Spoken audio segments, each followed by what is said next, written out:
In today's video, I'm going to be showing a very quick and easy way to paint Night Lords.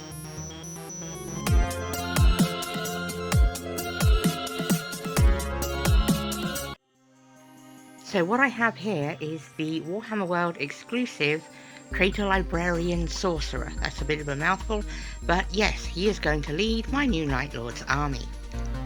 I started by getting a Tatiel brush and some Vallejo Dead White, and I go over the Zenithal Prime just to bring up some more sharp white highlights, which will make the contrast paints I'm about to use really pop. I used glittering loot from the army painter on the trim, which I do before the armour colour, and then I used polished silver on all of the exposed mechanical parts and weapon details. I grabbed Celestium Blue, it's a Citadel Contrast paint, and I go over all the areas that are going to be, well, blue. I then get Blood Angels Red, another contrast paint, and I start to hit all the cloth, tabards and tassels that come from his shoulder pads, and I hit the skulls with Skeleton Horde. And I take Tesseract Glow with my Mankiel brush and I give it a coat of on the vortex that he is summoning, which looks really nice. Snake white leather for all the brown and leather parts. I then grab Contrast Magos Purple, spin it down and put it over his face. Now he's looking suitably slimy and sickly, like a Night Lord is supposed to. But with these base coats down, we can then move on to shading, and after that, some highlights. Yeah, highlights. I then grab my enamel mix. It is a mix of 1 part Tamiya panel liner dark brown, 1 part Tamiya panel liner black, and 4 parts white spirit, and this goes over absolutely everything. Now if it goes on a bit thick, you can wipe a bit off with your finger, but ultimately you want to get it in all those really grimy, dirty places, so it tends to blur the lines between colours if they didn't come out too well. That's my way of explaining it anyway. I grab Magic Blue from Vallejo and my fine detail brush, and I go around the armour and hit all of those edges with some thin edge highlights.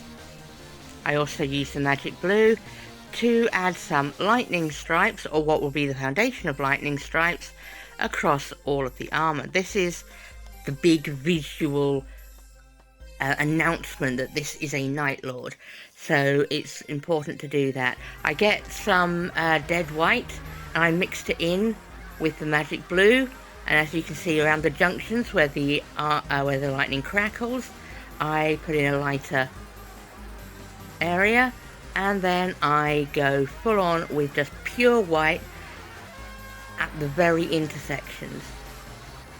I go into the eyes with the dead white and the mouth, and also around the details on the axe. Now on the axe I go on quite thick with, ironically a thinned white, and then I use my finger to wipe it off the raised areas so I can put the glow in later.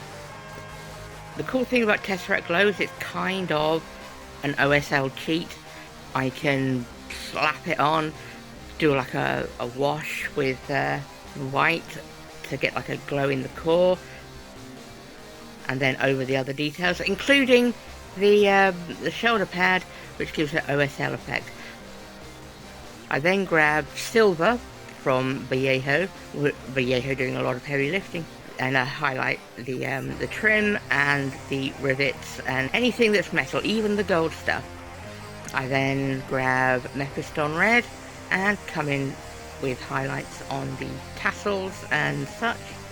I touch up the details that I have missed or haven't come out quite right.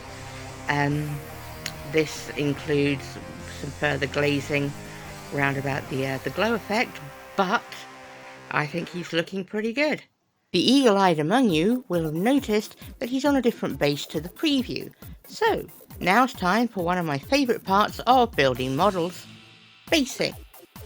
These are what my Night Lords are based on. It's a 40mm base for this character, so I'm going to be giving him a built-up cork base in order to give him some height over the battlefield, and also because his scale is slightly smaller than the modern Terminators, the Chaos Terminators, it means it gives him some dominance on the table. I add some helmets and some basing flock and stuff. I've gone into my bases, quite a few times, so you probably don't need me to go through the whole thing, but I make sure there's plenty of grime and detail before I add him to the base, and he merges in quite nicely with that dark, gritty look.